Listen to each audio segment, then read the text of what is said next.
అధ్యక్ష we are welcome మన బట్టి గారు we are welcoming the resolution we are nothing against this resolution. కాకపోతే మీరు మాట్లాడుతూ మూడు పదాలు వాడారు. మీరు జనగణన అనే మాట వాడారు, మీరు కులగణన అనే మాట వాడారు, సమగ్ర కుటుంబ సర్వే అనే మాట వాడారు, బీసీ కులగణన అనే మాట మాట్లాడారు. ఇది కన్ఫ్యూజన్కి దారితీస్తుంది. నేనేమంటానంటే ఒకటే మీరు ఈ సమాజంలో ఉన్నటువంటి వాళ్లే కదా, రాష్ట్ర సమాజంలో ఉన్నటువంటి అన్ని కుటుంబాలు అన్ని కులాలు అన్నీ ఉన్నారు కదా, అందరికి సంబంధించిందే ఈ సర్వే అని చెప్పాం. మీరు కన్ఫ్యూజ్ అవుతున్నారు సార్, మేము చాలా క్లియర్గా. డోంట్ గెట్ కన్ఫ్యూజ్డ్ శ్రీహరి గారు. మీరు చెప్పినటువంటి అన్ని కులాలు, ఇప్పుడు నేను చెప్పిన పదాలు అన్ని సమాజంలో ఉన్నటువంటి వాళ్ళే, అందరి ఇంటింటికి వెళ్తుంది, రాష్ట్ర వ్యాప్తంగా ఈ సర్వే జరుగుతుంది. కమలాకర్ గారు కాదు, మీరు కమలాకర్ గారు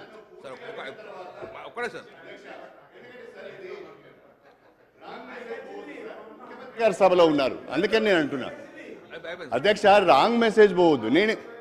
మేము మా పార్టీ పరంగా ఈ తీర్మానాన్ని సమర్థిస్తున్నాము. మేమేం డిఫర్ కావడం లేదు. డిఫర్ అయినప్పుడు మీరు మా మీద దాడి చేయండి, మేము డిఫర్ కావడం లేదు. కాకపోతే కన్ఫ్యూజన్ ఉన్నది. కన్ఫ్యూజన్ ఏందో బట్టి గారి మాటలలోనే 4 పదాలు వాడిండు. దీంట్లో ఒకటే ఒక పదం వాడాలని నేను అంటున్నా. ఆ ఒకే ఒక పదం ఏంటంటే door to door household survey చేస్తామని చెప్పండి. మీరు మళ్ళీ దాంట్లో డీటెయిల్స్లోకి వెళ్తే కులగణన అనే ఒకే ఒక్క మాట వాడండి. మీరు మళ్ళీ అందులో జనగణన అని లేకుంటే బీసీ కులాల గణన అని ఇన్ని రకాల పదాలు దయచేసి వాడకండి. ఒకే ఒక్క వర్డ్ ఏంటి అంటే door to door household survey చేస్తాము, కులగణన చేస్తాము, సోషో ఎకనామిక్ సర్వే చేస్తామని రెజల్యూషన్లో మీరు కరెక్ట్గా పెట్టినట్లయితే అది బాగుంటుందని నా ఉద్దేశం. ఎందుకంటే జనగణన చేసే అధికారం మీకు లేదు, మనకు లేదు, మన రాష్ట్రానికి లేదు. జనగణన మనం చేయడానికి అధికారం లేదు. అదేవిధంగా బీసీ కులగణన చేస్తే నష్టం జరుగుతుందని బీసీలలో కొంత ఆందోళన ఉన్నది. కాబట్టి ఈ 2 డౌట్స్ను క్లియర్ చేయాలి అంటే దయచేసి నేను ముఖ్యమంత్రి గారికి చేసుకునే విజ్ఞప్తి ఏంటంటే ఒకే ఒక్క పదానికి స్టిక్ ఆన్ అయి ఉండండి. కులగణన చేస్తామని చెప్పండి, yes we will welcome it. Door to door household survey అని చెప్పండి. ఇవన్నీ తీసేయండి రిజల్యూషన్లో. Thank you.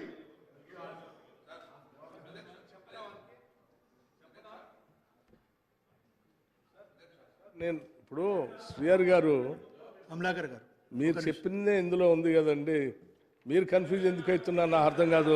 అరే చాలా క్లియర్గా ఉంది సార్, రిజల్యూషన్ రాసి చాలా క్లియర్గా ఉంది కదా sir.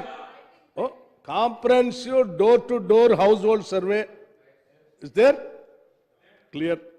Socio economic educational employment political and caste survey బ్రాకెట్లో కులగణన క్లియర్ ఉంది కదా సార్. కాదని ఎవరన్నారు? మీరు కాదనంటే నేను లేదు చెప్పాను, చదివి వినిపించాను. మీరు పదే ఎట్లా సార్? కమలాకర్ గారు, శ్రీహరి గారు getting confused and confusing the house. Srihari గారు చాలా స్పష్టమైన క్లారిటీ ఇచ్చారు. కమలాకర్ సార్ మీరు చెప్పింది నేను చెప్పే ప్రతినిధి సార్. మీరన్న ప్రకారం ఇంటింటికి కుల సర్వే చేసుకొని అందులో మా బీసీ శాతాన్ని తెలుపుతా అంటుండ్రు, అదే కదా సార్? I right sir? నేను అనేది మొత్తం ప్రతి ఇంటికి పోయి ప్రతి కులాన్ని విధంగా చేసుకొని